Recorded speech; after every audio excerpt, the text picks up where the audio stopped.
Muy buenas tardes, tengan ustedes, estimados amigos de Doctor Inmuebles. Hoy, viernes 9 de abril del año 2021, este programa se complace en presentar a un gran amigo, el doctor, el magíster, el Enrique Cabero Belauchaga, mi amigo Enrique Cabero Belauchaga. Él es un magíster en administración, especialista en temas de negocios inmobiliarios, es catedrático universitario y hace muchos años que ejerce esta actividad a nivel nacional e internacional. Él es un coaching en temas de negocios inmobiliarios y nos va a exponer hoy día estrategias comerciales para lograr una venta exitosa. ¿Cómo lograr una venta exitosa inmobiliaria? ¿No? Lograr su eficacia, cómo se prospecta en este país en el cual el 70% de inmuebles no están saneados o no están inscritos o tienen alguna patología en su propiedad, en su posesión. Vender un inmueble en el Perú si bien es rentable, pero también tiene que superar ciertas barreras burocráticas que nos permitan lograr la adquisición de nuestra inversión en inmuebles y lograr su inscripción al registro público, ¿no? ¿Cómo se puede comprar los inmuebles o los predios directamente, ¿no? Si es negocio invertir en aires, si es negocio invertir, adquirir bienes en remate, es decir, cuando uno constituye una garantía hipotecaria y deja de pagar, el acreedor saca remate a subasta con 2/3 del capital y cada sesión disminuye en un 15% su valor. Cómo comprar acciones y derechos. Ese sistema de copropiedad, ¿es rentable o no comprar acciones y derechos sin problemas? Si tienen derecho de preferencia o no los copropietarios. Cómo comprar aires, ¿no? ¿Qué cosa es el aire? Son sinónimos de la azotea. ¿Es rentable comprar, invertir en los aires? Prospectar una venta de aires implica también la formalización de la ampliación de fábrica, la autorización para que uno, si compra unos aires que es rentable, ¿cómo vas a formalizar para la futura construcción al cambio de la volumetría que tenga esos aires? ¿Cómo comprar bienes litigiosos? ¿No? A veces hay procesos judiciales en los cuales las personas se cansan de litigar y ceden la posesión contractual. Ya saben que van a ganar el proceso, pero no tienen con tanta demora que tenemos un proceso judicial, sabemos cuándo comienza, pero no sabemos cuándo termina. Entonces, es rentable comprar bienes litigiosos, comprar bienes con ocupantes precarios, ¿no? Aquellos ocupantes que no tienen contrato o que su contrato ha vencido, aquellos que tienen inquilinos morosos de repente o que tienen tantos años y el propietario se cansó y quiere venderlos. Este acontecimiento extraordinario, imprevisible como es la pandemia, ha generado que si bien el por ciento, 70% de inmuebles en el Perú no están saneados porque tienen problemas de patologías en su propiedad y en su posesión, pero sin embargo es una oportunidad de negocio, ¿no? Estas épocas de crisis generan oportunidades para los que estamos dedicados a los negocios inmobiliarios. Entonces, comprar aire, comprar bienes en remate, comprar bienes litigiosos, comprar bienes ocupados, comprar acciones y derechos, implica pues la participación de una serie de conocimientos especiales en un mundo globalizado. Necesitamos especialistas en la materia que nos permitan lograr obtener esta inversión, proteger nuestra inversión, ¿no? Con eficacia y con éxito. Entonces, tenemos hoy día a Enrique Cabero Belauchaga, quien nos va a orientar respecto a que cómo obtener este éxito en la venta inmobiliaria.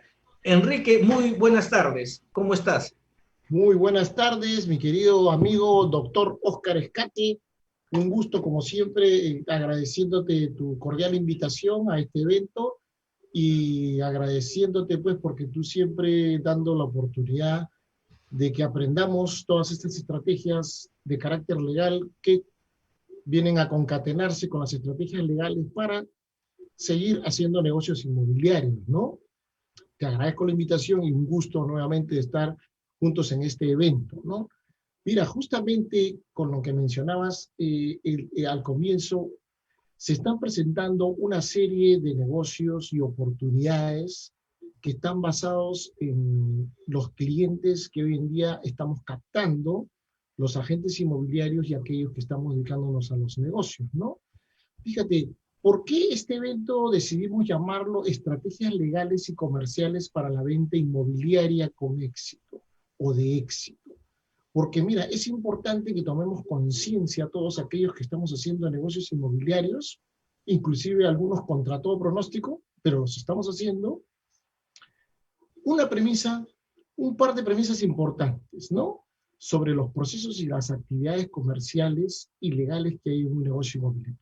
Premisa número uno es que únicamente el 30% de las actividades que se realizan en un negocio inmobiliario son de carácter comercial.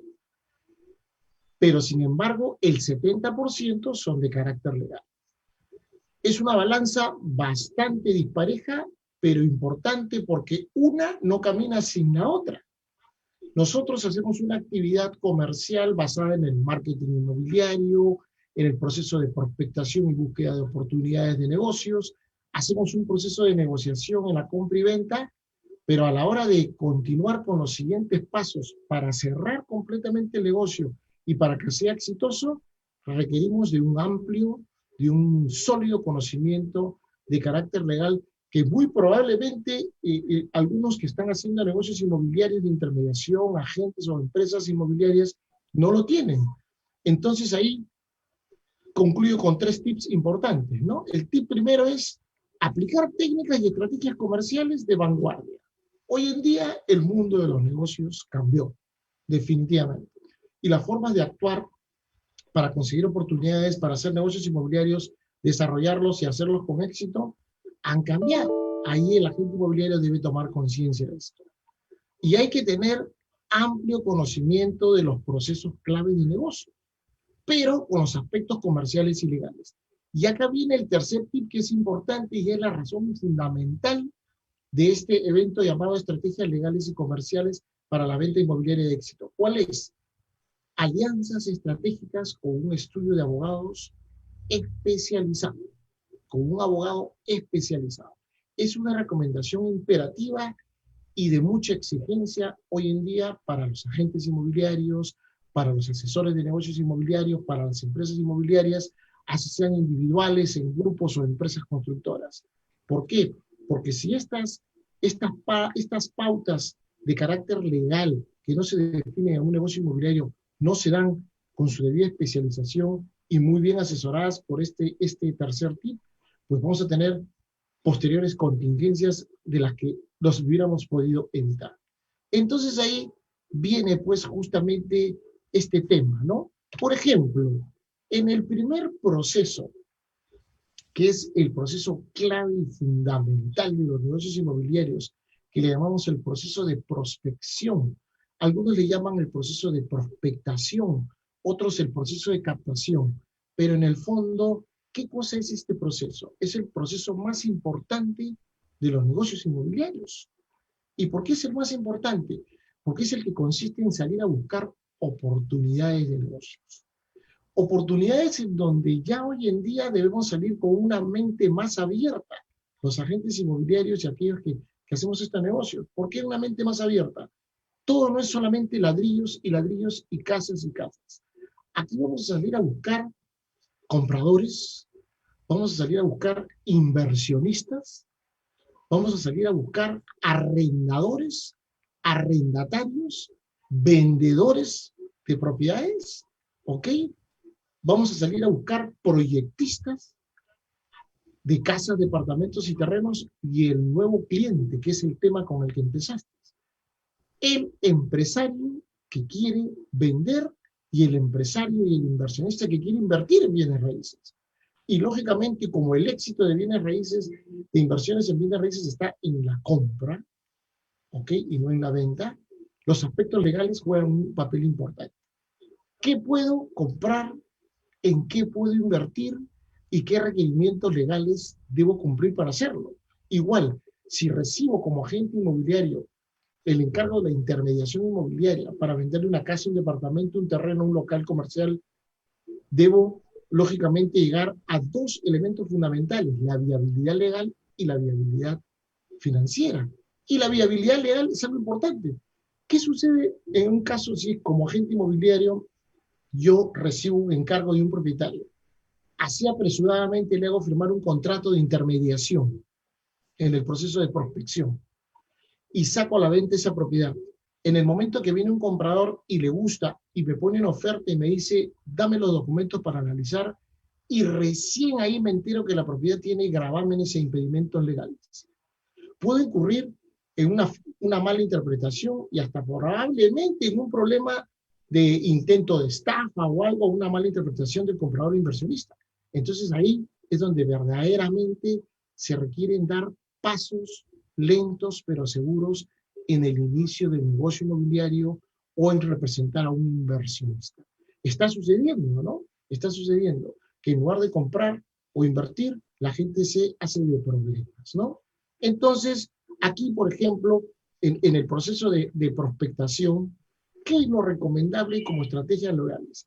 Y aquí, doctor Escate, justamente es la recomendación que están pidiendo muchos agentes inmobiliarios, mucha gente que está haciendo negocios inmobiliarios. Para nosotros, en el proceso de prospectación, su mismo nombre los dice, todos los que con los que hemos tenido un primer contacto, puede ser un propietario de una casa, un departamento, un terreno, o un inversionista que nos encarga de buscar una buena oportunidad de inversión, son prospectos. Pero hasta que no firmemos un contrato de intermediación inmobiliaria, no se convierten en clientes porque no tenemos ninguna responsabilidad.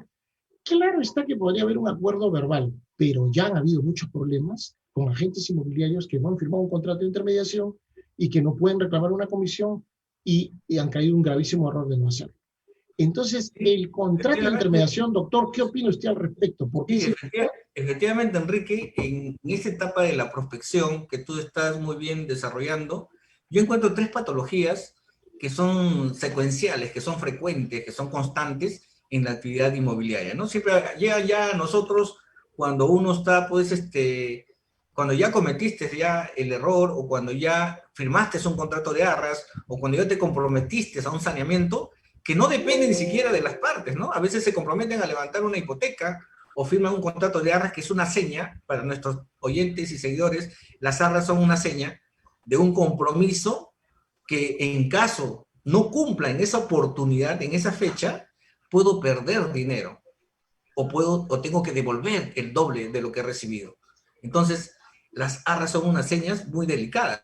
¿Y cuáles son las tres patologías que encuentro yo al principio de la prospección, cuando ya están captando al cliente? La primera es que los contratos, si bien es cierto son verbales, pueden ser verbales consensuales, se perfecciona con el simple consentimiento de las partes. La ley del agente inmobiliario, el registro del agente inmobiliario, 29080, establece que estos contratos no solamente deben ser por escrito, sino tener fecha cierta. Pero a veces el cliente no quiere el ir a la notaría, pero nosotros sí podemos, como intermediarios, certificar nuestras firmas o fotocopiar el contrato, legalizarlos ante notario para que tenga fecha cierta. Pero tiene que ser por escrito, y bien claro y simple y detallado. En segundo lugar, el segundo término, la segunda patología que encuentro, es la falta de idoneidad, se llama en el derecho del consumidor, ¿no? ¿Qué cosa es la falta de idoneidad? Cuando no le das la información adecuada al consumidor. El Código de Protección de Defensa al Consumidor establece que cuando uno va a iniciar un negocio inmobiliario, debe brindar la información detallada, gratuita, simple y completa, ¿no? En cambio, acá a veces dicen, no, pague usted, deposite tal cantidad y después le muestro, como un póker. Entonces, eso es peligroso y eso es transgredir el Código de Protección de Defensa al Consumidor. Y el tercer tema es que a veces adoptamos, ¿no?, metodologías de otros países. En Alemania, en Estados Unidos, el sistema de contratación tiene un seguro. Si alguien me estafa, cosa imposible, el intermediario, el agente inmobiliario autorizado, me va a indemnizar. Y si alguien me estafa, va a haber prisión. Pero aquí en el Perú no existe esa figura de seguros. Entonces, si alguien vende, como dice Enrique, un bien grabado o hipotecado como si fuera libre, comete delito de estelionato, ¿no? Pero sin embargo, yo veo que en las compras de bienes futuros, que se hacen constantemente, casi todos los inmuebles, ¿no?, cometen dos errores garrafales en la compra de bienes futuros. ¿Cuáles?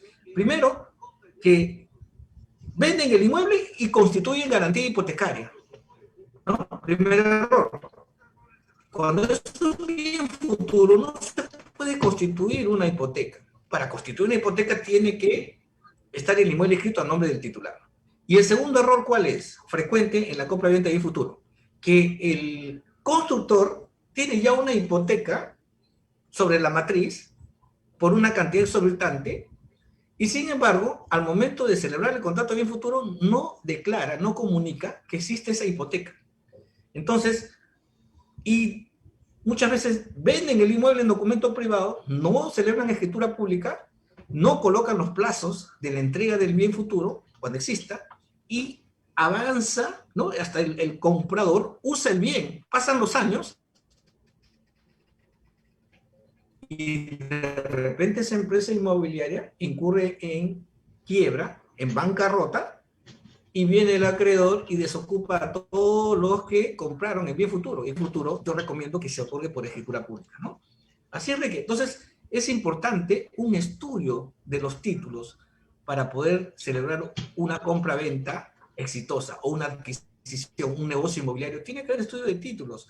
Y a veces cuando yo asesoro en compra-venta de futuro, me dice, doctor, usted es el único abogado que me exige escritura pública para compra-venta de bien futuro.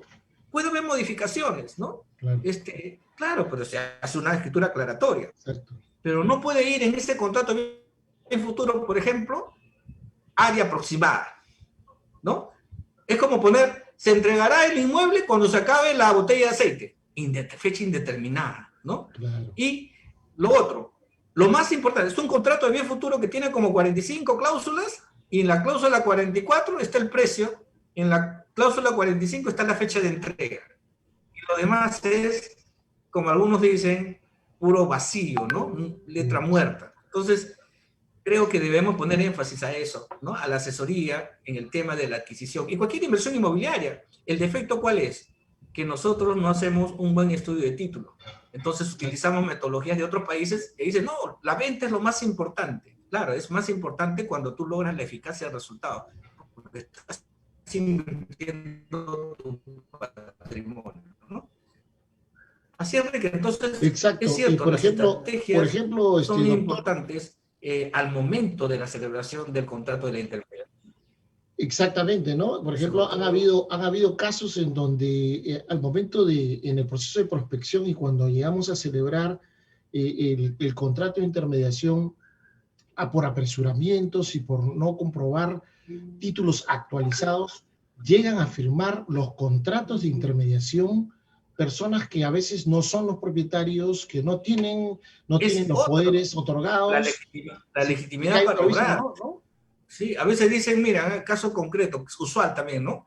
Son varios coherederos. Fallece el padre, fallece la mamá, los hijos están por todo el mundo.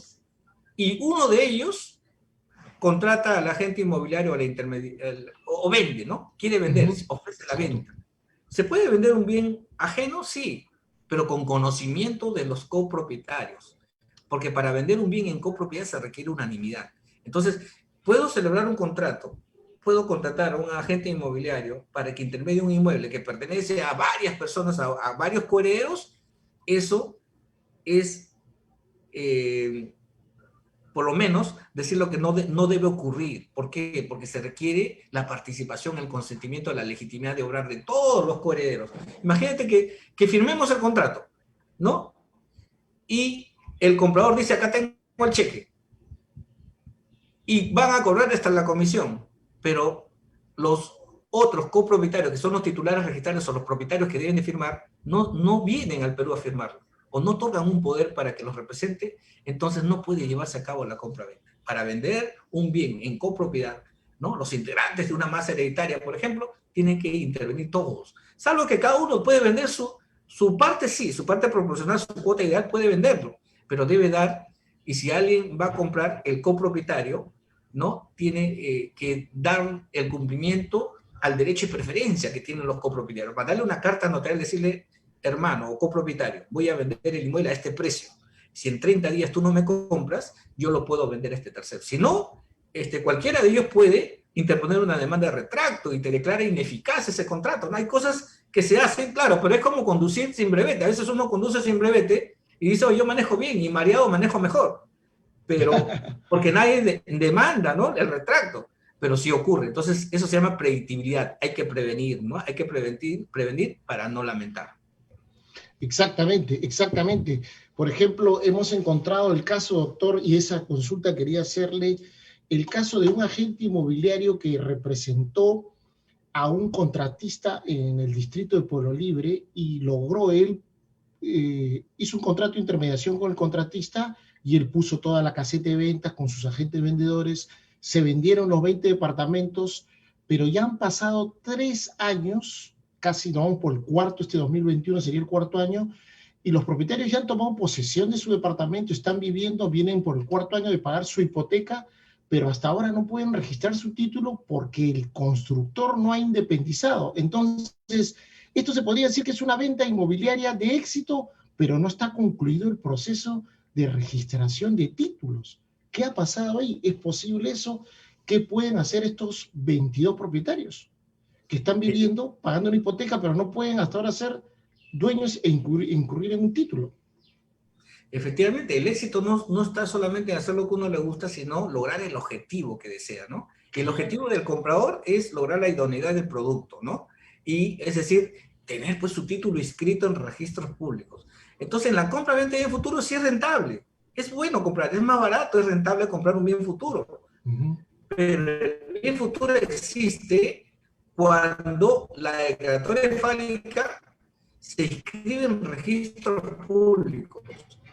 Y algunos dicen, compré declaratoria de fábrica, ni siquiera existe predeclaratoria de fábrica. Si hay una predeclaratoria de fábrica, pero esa predeclaratoria bien futuro sí, pero garantizar en el contrato y por escritura pública cuando culmina la entrega de la recepción de obras, cuándo se entrega físicamente el bien, cuándo se independiza el bien, y qué pasa, y ponerle una fecha. ¿Qué pasa si no se cumple la entrega de ese bien? Se debe plantear la indemnización anticipada llamada penalidad.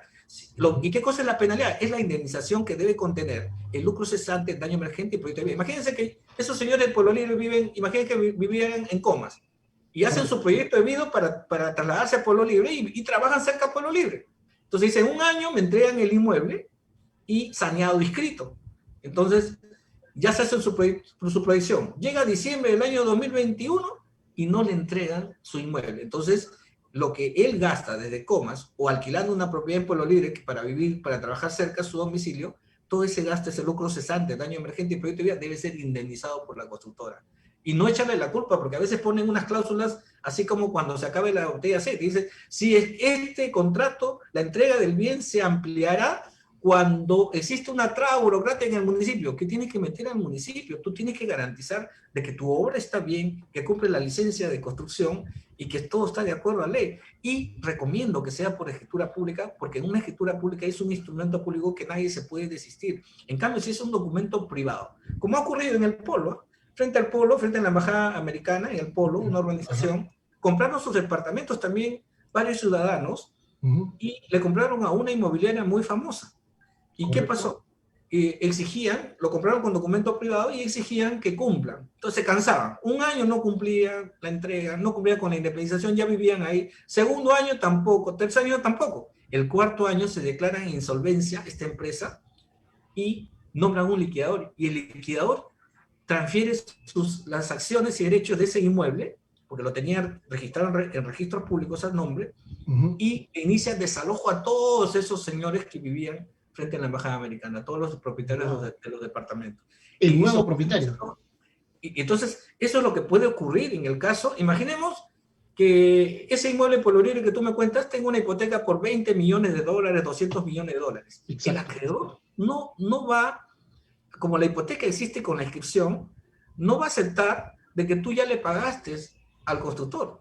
Él va a ver documentos y de acuerdo a la información registral va a ver que hay una hipoteca por tal cantidad sobre la matriz. ¿Y qué va a hacer? Va a ejecutar contra todos y va a ganar el proceso, porque todo lo que está escrito en registros públicos es una presunción iure iure, que todos conocemos lo que aparece escrito en registros públicos. Así lo ignoren. Y en la compra-venta de futuro, casi todos los bienes futuros tienen una garantía hipotecaria sobre la matriz. Entonces, en ese caso, ¿qué tienen que hacer? Los señores lo que tendrían que hacer para regularizar el 25% de titulares tienen que convocar a una junta de propietarios. Correcto. Convocan a una junta de propietarios y van a regularizar la edificación.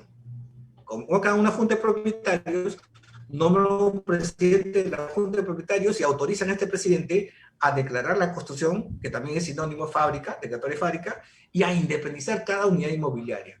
Una vez independizada cada unidad inmobiliaria, entonces ya van a tener su titularidad, ¿no? Y es la única forma, ¿no? Y esperar que lo haga la constructora, ¿no? Por ahí aparece ya, nosotros en otro programa vamos a hablar de un caso concreto. Hay una financiera que se ha declarado en insolvencia y tiene muchos inmuebles en Lurín y en Chorrillos que por cobrar, ¿no?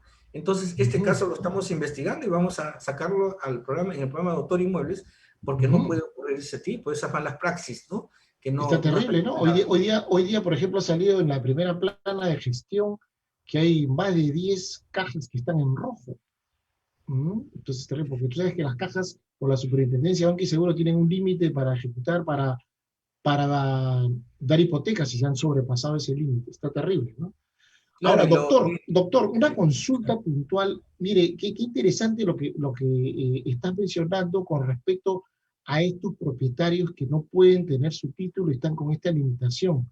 Ahora, la pregunta que también traigo como inquietud en muchos agentes inmobiliarios es, nosotros como agentes inmobiliarios hemos prospectado y captado los compradores de esos departamentos. Hemos hecho un negocio, ellos han comprado, inclusive están financiados con bancos, vienen pagando sus hipotecas, ya están ahí. Ha habido un contrato de compra y venta que lo ha hecho justamente la persona que los ha asesorado legalmente. Pero la pregunta aquí es, ¿hasta qué punto tiene responsabilidad o es solidario el agente inmobiliario en esa transacción? Porque se está dando un caso que es ajeno a la voluntad del agente, ¿no? El agente, si bien es cierto, es un intermediario entre el dueño del proyecto y el comprador del proyecto. A ambos se está representando, porque por la venta de cada departamento, el dueño del proyecto le paga una comisión y el comprador es también su cliente porque lo trae a comprar. Pero se ha suscitado este hecho de que no pueden registrar, ya van a tener como 2 o 3 años. ¿Qué responsabilidad legal tiene ahí el agente inmobiliario en este proceso de compra y venta? Mire, Enrique, el tema es sumamente delicado y se aplica a cada caso concreto. Por ejemplo, en Correcto. Indecopi han sancionado a un asesor que había redactado una minuta y no le había instruido al vendedor que tenía que pagar impuesto a la renta.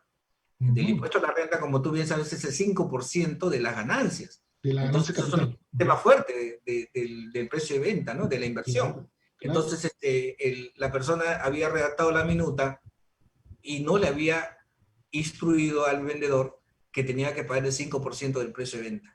Entonces, van a la notaría y extienden la escritura pública y le dicen, señor, el notario para extender la escritura pública tiene que exigir el pago de los impuestos, impuestos de alcabala, impuestos prediales, impuestos a la renta que paga el vendedor, impuestos de alcabala que paga el comprador, que asciende al 3% de mayor valor entre el precio de venta y el autovalor indexado. Y entonces, y denunció ante Indecopi, y Indecopi lo ha sancionado con 50 UIT a la persona que no le instruyó al vendedor del pago de los impuestos. Entonces, depende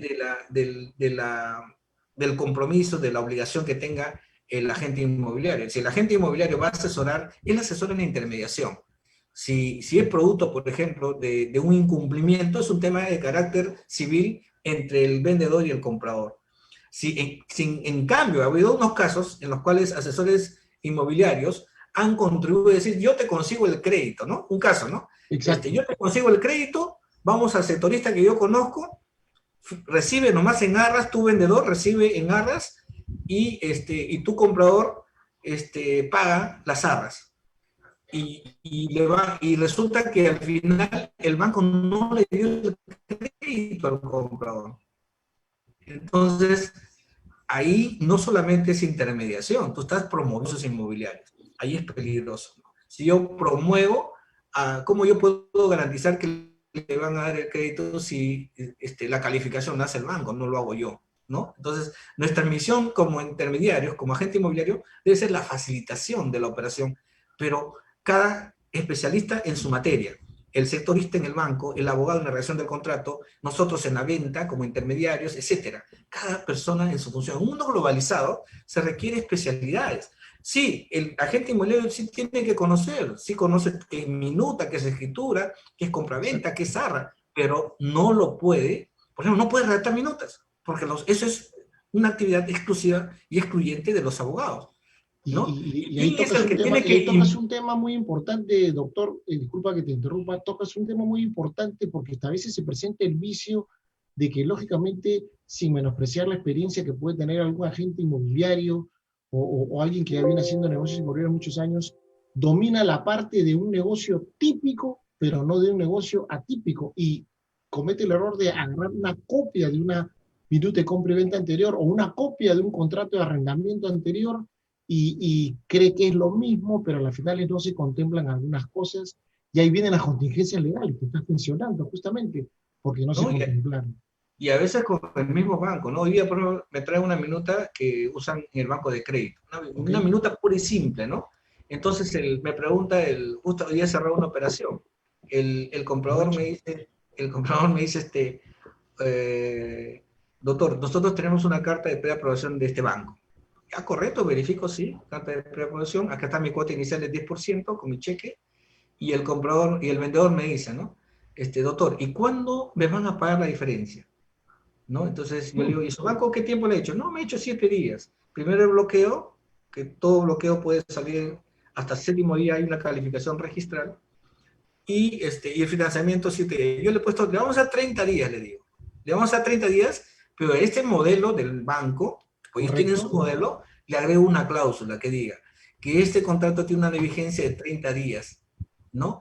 Y que en caso de incumplimiento del saldo de precio, este contrato se resuelve de pleno derecho, ¿no? Y el vendedor no tendrá que devolver la cantidad recibida. Entonces, en 3 líneas tengo que poner para qué, para no alterar la estructura del banco, porque si ellos no quieren que se agregue cláusulas penales, ni compromisos, ni entrega de bien. ¿Por qué? Si la ley establece, artículo 62 de la Constitución, que existe la autonomía contractual, que las partes pueden acordar cuáles son las cláusulas que debe tener el contrato. Entonces no pueden limitar, no es un contrato de adhesión en la cual las partes se someten y las reglas están dadas. No, uno tiene que discutir y conversar, aplicar la racionalidad y el caso concreto a esa operación. Entonces, a veces no utilicemos esos formatos porque imagínense que no sale crédito. ¿Cómo hacen? ¿Qué hacen con el dinero recibido? ¿Quién lo va a resolver? ¿El Poder Judicial? Mejor que esté todo plasmado en la minuta, ¿no? Entonces, hay que tener cuidado con los modelos. Y después, en cuanto a los impuestos, a veces uno quiere calcular impuestos. Ese caso, el asesor hubiera dicho, la responsabilidad del cálculo de impuestos lo hace la notaría. El notario es responsable solidario con los contribuyentes. Entonces, ¿yo para qué? Le puedo dar un indicio cómo se calcula la alcabala, cómo se calcula el impuesto a la renta, si está afecto o no, pero la última palabra, ¿quién la tiene? El notario, que va a formalizar la escritura pública. ¿No? No hay que aventurarnos a nosotros a liquidar. Hoy día, por ejemplo, me llamó otro alumno, ¿no? Me dice, doctor, estoy en la SAT, y resulta que somos sociedad conyugal. Mis clientes dicen, somos sociedad conyugal. En realidad no son sociedad conyugal, han declarado que eran casados, supusieron, pero en realidad son solteros. ¿Cómo se paga la alcabala? Hemos pagado globalmente, me dice, por el 3% del autovalúo indexado, del precio de venta, 3% del precio de venta, y hemos pagado globalmente. Entonces, hemos pagado mal, me dice. Sí, efectivamente, el impuesto de alcabala se paga por persona.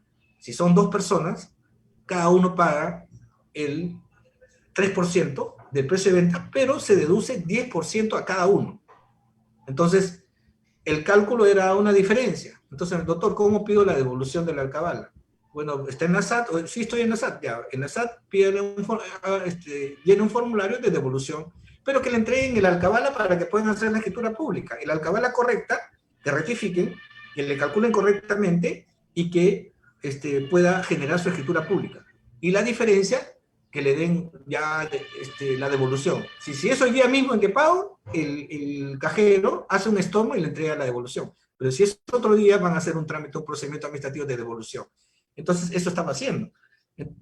Claro, pero el agente inmobiliario no tiene la obligación de hacer el cálculo de la alcabala. Él tiene una referencia. Sé que es 3% del mayor valor entre el autovalúo y el precio de venta, pero ahí nomás. El que calcule la alcabala es el notario donde se va a formalizar la escritura pública. ¿Ya? Esa es una recomendación que yo lanzo a las personas involucradas en los negocios inmobiliarios, sobre todo a los agentes inmobiliarios, ¿no? Claro, por ejemplo, doctor, por ejemplo, ha habido un caso que se nos presentó hace 2 meses. Miren este caso, que creo que usted ahí nos puede indicar. Cuando se compran propiedades, como usted muy bien lo ha venido explicando, se compran propiedades con hipotecas vivas, o sea que todavía están vigentes. Por ejemplo, una propiedad que vale $500,000 y tiene una hipoteca de $100,000, que fácilmente se puede pagar en el camino, ¿no? Pero ¿qué error cometió el comprador, o tal vez mal asesorado? El agente inmobiliario le dijo, no hay problema, gírale un cheque al propietario por $100,000, y después, con un crédito, después se le dijo que se iba a pagar la diferencia. Pero ¿qué sucede? De que al hacerle la transferencia de los $100,000 directos al comprador y no al pago de la hipoteca del banco que era dueño de esa hipoteca, ¿qué sucedió? Cuando entraron esos $100,000 a la cuenta de banco del propietario, tenía varias deudas y pagos pendientes. Entonces el banco inmediatamente absorbió 20,000, se quedó con 80,000. O sea, no había dinero suficiente para que le puedan cargar el monto de la hipoteca. Se ha generado un problema terrible porque ahora el comprador, como era un arras, está exigiendo que le devuelvan el doble. Ahora ya no tiene 100,000, tiene solo 80,000, menos va a tener los 200,000. Ahí ¿Qué en esos recomienda usted casos, por ahí? sí, en esos casos, por ejemplo, porque nuestros seguidores no son, todos son abogados, ni todos están involucrados en tema específico, ¿no? Pero la hipoteca, ¿qué es la hipoteca? La hipoteca es una garantía que se da respecto a un bien inmueble para obligarse a pagar una deuda. O sea, yo doy en garantía una casa, un inmueble, un terreno, acciones y derechos, y me dan un préstamo. Si yo incumplo en la devolución de esa obligación, de ese préstamo, ejecutan la garantía hipotecaria. Entonces, esa garantía hipotecaria debe estar plasmada con 3 requisitos en registros públicos. Tiene que estar valorizada, tiene que ser sobre un bien inmueble inscrito y sobre todo tiene que estar determinada. Entonces, si hay una garantía hipotecaria, y yo dejo de pagar, el acreedor acude a la autoridad jurisdiccional y rematan el bien. En este caso, cuando se debe a un banco, sí es también oportuno comprar. ¿Se puede comprar un bien hipotecado? Sí. La hipoteca es algo accesorio. Si yo compro el bien, estoy comprando también la hipoteca, pero no le pago todo el precio al deudor. Le pago la diferencia y voy al banco y solicito una minuta de levantamiento de hipoteca condicionada al pago.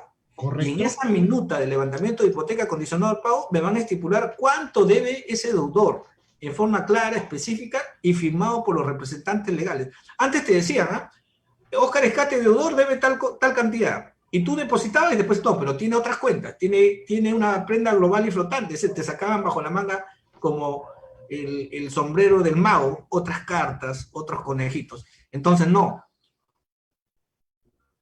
Pides una minuta del levantamiento condicional al pago y ahí está calculada y determinada la deuda que tiene. Entonces, esa minuta la insertas a la compra-venta. La insertas significa que la transcriben a la escritura pública de compra-venta y giran 2 cheques, un cheque al vendedor y la diferencia a los representantes del banco, al favor del banco. El mismo notario deposita en la cuenta del banco y hace firmar la escritura pública a los representantes y hasta levanta la hipoteca. No necesito esperar que levanten la hipoteca, basta que inserten la minuta de levantamiento de hipoteca condicional al pago. Ahí está liquidada la deuda. Ya no me van a sacar cartas bajo la mano. Es más, se castiga la deuda, ¿no? Porque a veces ha habido pagos previos, condonan algunos intereses, ¿no? Entonces, ahora en esta época de pandemia, muchos me han preguntado, ¿no? Doctor, en este acontecimiento extraordinario, imprevisible como es la pandemia, ¿se han condonado las deudas? No se han condonado las deudas. Nuestro Código Civil no permite la condonación de deudas por ley. Tampoco el Estado puede intervenir para que se condone deudas, para que se perdone deudas. Lo que se puede hacer es un acuerdo entre las partes. Y el acuerdo que adopten las partes es ley entre ellas. Entonces, es ley interpartes. Entonces, tiene que llegar a un acuerdo si hay condonación y hacer cláusulas adicionales de exoneración de pagos, etcétera, de acuerdo a la naturaleza del contrato. Pero que exista un eximiente de obligación por este acontecimiento extraordinario de la pandemia, que es un caso de fuerza mayor, ¿no? no es caso fortuito, porque el caso fortuito es de la divinidad, de fuerza mayor sí por el hombre. El hombre ha declarado estado de emergencia, ¿no? El Estado, a través de una norma, ha declarado el estado de emergencia. Entonces, por esta pandemia no existe exoneración de pagos, lo que existe es prórroga de pagos, se puede solicitar prórrogas de pagos, ¿no? Así como la zona también ha lanzado prórrogas en los pagos, así. Entonces, pero no hay eximentes de obligaciones, de pago de obligaciones. Entonces es recomendable siempre, si hay una hipoteca, comprarle bien hipotecado, pero exigir una minuta de levantamiento de hipoteca condicional al pago y ahí se estipula la cantidad materia de deuda líquida. Y entonces se No, paga dos cheques, un cheque al claro, banco y otro cheque al vendedor. claro, o sea, fíjate, doctor, cómo hemos llegado a hacer una buena prospección, un buen marketing inmobiliario, hemos captado al vendedor, que es el propietario, hemos captado al comprador, hemos hecho la compra, se ha logrado que la intermediación exitosa entre el vendedor y el comprador, pero sin embargo, en el proceso de compra y venta, en el contrato, usted acaba de mencionar algo muy importante, ¿no? La minuta de compra y venta condicionada al pago de la hipoteca, pero también al levantamiento de la misma. Se podría poner una cláusula, ¿no? Porque nos hemos encontrado a veces en el caso de que algunas propiedades tienen hipotecas, pero no pueden ser levantadas porque esa hipoteca tiene el compromiso de la casa y de un carro. Y si no se pagan los dos, no la puedo levantar. ¿Cómo hacemos en ese caso? Mira, la hipoteca sobre bienes inmuebles. Entonces, si tú estás comprando un inmueble, el banco puede levantar la hipoteca que afecta a ese predio. Entonces, ¿Correcto? tú estás comprando ese predio y el banco te va a aceptar levantar la hipoteca respecto a ese bien. El vendedor quedará enganchado sobre otros bienes, leasing o una prenda global y flotante, una garantía mobiliaria, etcétera, sobre otras cargas que él tenga. Pero Correcto. respecto al inmueble que estás comprando, lo van a entregar realengo porque va a haber un levantamiento de hipoteca, tú vas a pagar, ¿no? Y al banco no le conviene convertirse en una inmobiliaria, el banco lo que necesita es dar movimiento a la economía, ¿no? A su Exacto, economía financiera. No exacto. le conviene llenarse de inmuebles, lo que pasó, por ejemplo, en Estados Unidos, ¿no? Que tú muy Estados bien Unidos. conoces porque has ejercido allá. Exacto. Ahí la burbuja inmobiliaria nace justamente porque los bancos se llenaban de inmuebles, ¿no? Entonces no es el fin del banco llenarse de inmuebles.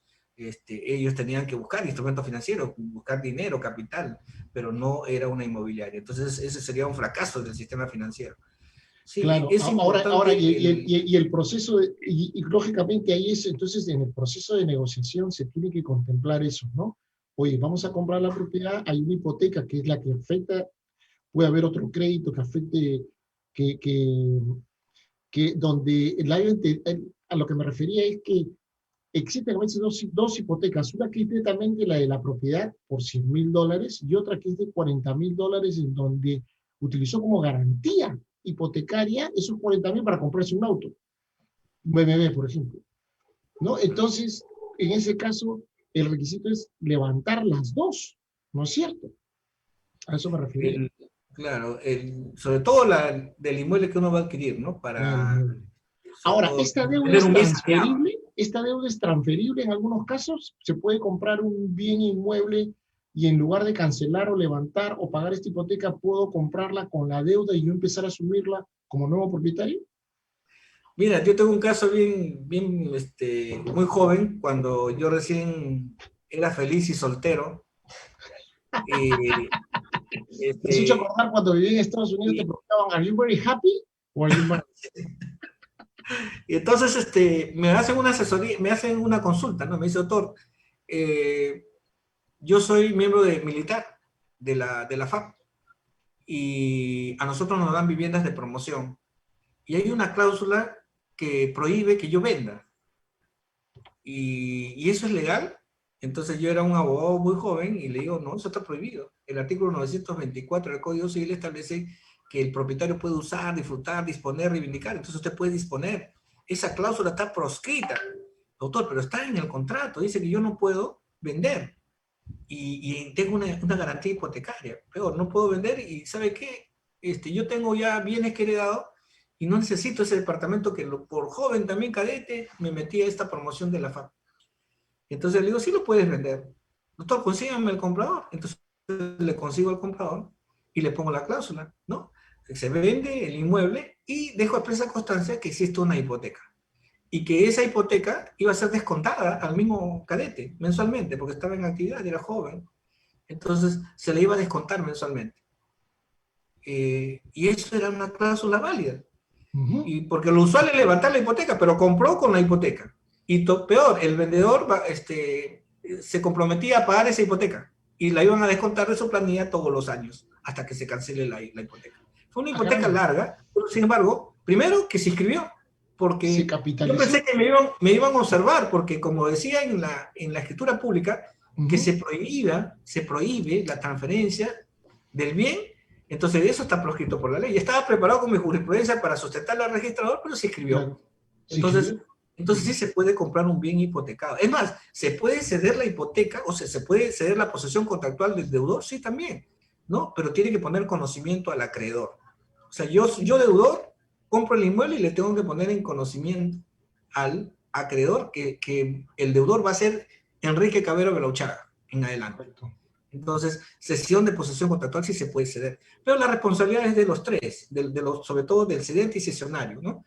Entonces, sí se puede ceder la posesión contractual, sí se puede comprar un bien hipotecado, sí se puede comprar un bien embargado, pero poniendo en conocimiento al adquiriente. Si yo no le comunico al adquiriente, cometo delito de estelionato. Es una forma de estafa inmobiliaria.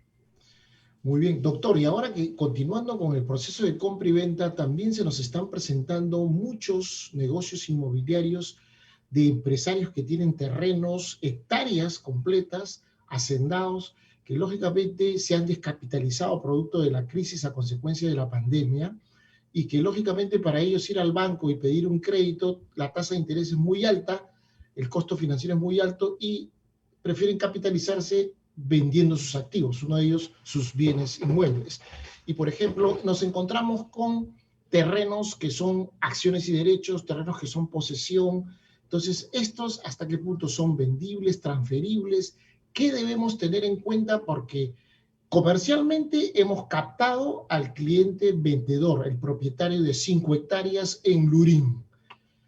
Comercialmente hemos hecho un marketing de servicios inmobiliarios, hemos captado al comprador o inversionista, pero nos encontramos en el camino que estos son acciones y derechos o es una posesión. ¿Qué debemos contemplar para que termine siendo exitosa esta venta y no incurramos en un problema al que compra y al que vende?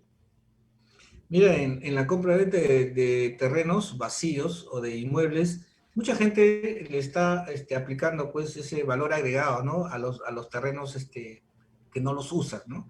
He visto yo algunos alumnos míos que han colocado canchas deportivas, bueno, ahora por pandemia se ha suspendido, pero otros han colocado lugares de juego, de tiro, aeródromos, ciclovías. Entonces le sacan el aprovechamiento, porque José Ingenieros, un autor argentino, decía que las épocas de crisis generan oportunidades. Entonces se le puede dar un valor agregado a los terrenos, lavado de vehículos, ¿no? Mantenimiento de vehículos, las playas de estacionamiento, que es otro buen negocio, ¿no? Entonces se le puede aprovechar los terrenos. El otro tema ya es más industrial, si es que una zona rural se puede cambiar de zonificación, convertirse de zona rural a zona urbana, ¿no? O de expansión urbana, que sería un mejor aprovechamiento. Lo otro es que si yo tengo hectáreas, como un alumno de Puente Piedra, tenía hectáreas, me dice, doctor, ¿qué puedo hacer? Oye, pero si no tienes capital, haz una cosa, vende acciones y derechos y determina el área. ¿Cómo es eso, doctor? Si tú tienes una hectárea de 1000 metros, vende terrenos de 1000 metros. Y como no tiene habitación urbana, puedes vender acciones y derechos, no está solotizado. Puedes vender acciones y derechos, guardas el 20% para los aportes en el futuro, para los aportes que es obligatorio en todas las unidades inmobiliarias, y vendes 1000 metros cuadrados, y esos 1000 metros cuadrados estarían representados por un porcentaje de las acciones y derechos. Y así se escribe en registro público. Le entregas la posesión, le entregas el título de propiedad, y con esa formas una asociación de vivienda y pueden generar los servicios mínimos. Entonces, ¿qué ha pasado con este joven, mi alumno? Ahora no solamente ha hecho eso, sino le ha conseguido hacer la sublotización, hacer la habitación urbana primero, después la sublotización, y ya tienen servicios. Y los vecinos de al costado ya le han dado para que él mueva sus unidades inmobiliarias. Y él está vendiendo varias hectáreas, pero lo está haciendo ya con más capital y ya lo puede cambiar la zonificación puede habilitarlo y venderlo. Al principio lo vendió como acciones y derechos. Y algo que ha descubierto él, que ha descubierto mi alumno, que existe un porcentaje mínimo de morosidad en todos los contratos de compra-venta de acciones y derechos, porque lo ha vendido a plazo, no lo ha vendido a contado.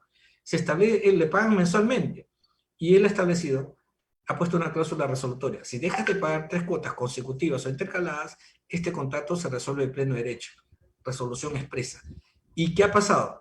Que no ha hecho ni un desalojo, porque todo el mundo cumple. Hasta en pandemia han cumplido y él ha adquirido la otra hectárea del vecino, la otra hectárea de su tío, y así él está haciendo un negocio inmobiliario en Puente Piedra. No es cuestión de imaginación, es cuestión de trabajar transparentemente, de decirle la verdad al comprador y cumplir en la idoneidad del servicio y lograr el éxito al final con la habilitación urbana, que es el conseguir el licenciamiento de los servicios mínimos de esos terrenos, ¿no? Claro, y es una buena oportunidad la que estás explicando, porque no solamente vamos a ganar dinero por una comisión de intermediación en la primera fase del negocio, entre el vendedor original, vende sus acciones y derechos a un comprador o inversionista, sino que después asesoramos a este inversionista para que lotice, entonces se gana pues 20 veces más, y también agarramos ese proyecto de venta de lotes y ganamos por eso, ¿no? Entonces ya nos convertimos en asesores de negocios e inversiones y ya no en simples intermediadores, ¿no? Ese detalle es muy importante, el que acabas de mencionar. Un socio estratégico, ya no es el intermediario, sino es un socio estratégico que le va a conseguir lograr la venta con éxito, ¿no? Exactamente, exactamente. Ahora, doctor, con respecto al contrato de intermediación, hay una pregunta que siempre los agentes inmobiliarios, porque tú sabes que actualmente nosotros hacemos el coaching de negocios inmobiliarios, enseñamos los cursos de inversiones inmobiliarias, marketing inmobiliario, plan de negocios, enseñamos gestión comercial. Y tú lo dictas muy bien, el curso de todo lo que es aspectos legales, que hoy en día para la licencia de agente inmobiliario ya son 5 cursos, ¿no? Ahora son 240 horas. La pregunta de los 5 millones de dólares y qué hacen todos los agentes inmobiliarios. ¿Qué pasa si no tengo licencia de agente o código de agente inmobiliario y firmo un contrato de intermediación inmobiliaria representando un vendedor o un propietario? ¿Esto es legal o no es ilegal? ¿Qué debo hacer para que sea legal y no ilegal? ¿Qué nos recomiendas ahí? Mira, esta respuesta es un poco bien compleja, parece sencilla, pero es bien compleja. He tenido discusiones varias veces con capacitadores de agentes inmobiliarios, ¿no? Que constantemente tú sabes que nosotros brindamos con mucha alegría compartir el conocimiento en un mundo de tanto egoísta. Es importante compartir el conocimiento, ¿no? Y los valores. Exacto. Entonces, me preguntan, doctor, en el Perú, ¿solo los agentes inmobiliarios pueden intermediar? No. En el Perú no es cautivo. En Chile es cautivo, en Panamá es cautivo, en Estados Unidos, como tú bien sabes, es cautivo. Pero en Perú no. En Perú puede intermediar cualquier ciudadano. Debe pagar sus impuestos, etc. Lo que no se puede hacer es intermediar y colocar que soy agente inmobiliario. La ley 29080 castiga a los que se hacen pasar por agente inmobiliario. Pero no es cautivo. Puede cualquier intermediario. Entonces, pero la sanción es más drástica para los que son agentes inmobiliarios e incurren en prohibiciones. Por ejemplo, dice, ¿no? En representar en la intervención inmobiliaria, el artículo 8 de la ley 29080 establece, ¿no? Representar en intervención inmobiliaria en un negocio inmobiliario sin autorización escrita con fecha cierta, dice, ¿ah? ¿Qué cosa es escrita con fecha cierta? Que tiene que estar escrita y debe intervenir un tercero, un notario, o la copia legalizada de ese contrato. O sea, el 245 del Código Procesal establece que fecha cierta es la intervención de un tercero. ¿Se dan cuenta? O sea, casi nadie cumple esa norma, pero está pues en la 29080. Como diría Ramón Castilla, el Perú es un país de Ramón Castilla y Marquesado se llamaba. El Perú es un país de leyes, puntos suspensivos incumplidas, ¿no? Hay hermosas leyes, pero se incumplen. Entonces, esta ley no es cautiva. Entonces, ¿cuál es la prohibición? Yo no puedo llamarme agente inmobiliario si no estoy registrado en el registro de agentes inmobiliarios del Ministerio de Vivienda. Pero no es cautivo en el Perú. Y esa es una discusión que constantemente me preguntan y yo sigo ratificándome. No es exclusivo del trabajo de intermediación inmobiliaria. Y acabas de mencionar algo muy importante, que el término, el nominativo agente inmobiliario será exclusivo de aquellos que tengan un código. Entonces, en un contrato de intermediación sin licencia yo puedo poner corredor, vendedor, Así asesor es, de negocios pero para no no agente, incurrir en una falta legal, ¿no? así es, no agente inmobiliario. No Muy puedes bien, poner. doctor. Y justamente quería aprovechar tu interesante programa que lo vengo siguiendo todos los días viernes a las 5 de la tarde. El Doctor Inmuebles, ya una marca de prestigio y toda una consejería y consultoría legal en los negocios inmobiliarios. Hemos hecho muchos negocios inmobiliarios con el doctor Escate, es conocedor de estos temas, eh, y recuerdo mucho que en Navidad, contra todo pronóstico, cerramos un negocio, ¿no? Interesante. Entonces, doctor, aquí quería aprovechar tu programa, si me permites, para anunciar un nuevo curso virtual que estoy lanzando al mercado de 11 temas claves que lo hemos llamado Cómo vender y negociar con éxito. La diferencia de este curso es que es un curso integral que lo puedes ver desde la comodidad de tu hogar, con 11 temas, con videos y diapositivas y contenidos claves para prospectar negocios, buscar oportunidades, para negociar, para cerrar con éxito, nuevas técnicas y nuevas estrategias de vanguardia. Yo diría que es el primer curso en el 2021 virtual y con los últimos conceptos. Y el valor agregado es que llega con 20 tips estratégicos. Tú sabes que en cada tip hay un libro leído. Siempre aprendí eso de ti. Cada tip legal o cada tip comercial es un libro leído. Así que los invito, y todos aquellos que quieran información sobre la compra de este curso, las condiciones, entren a www.enriquecavero.com y le den clic al curso Cómo vender y negociar con éxito. Y por estar en tu programa, a todos los que manden un correo a coach@enriquecavero.com, repito, ahí está el correo abajo en la parte inferior derecha, coach@enriquecavero.com, tendrán el precio de venta más un 40% de descuento. ¿Ok? Que pongan que han estado en tu programa. Con mucho gusto, doctor. Muchas Muchas gracias gracias, por esta Enrique. oportunidad.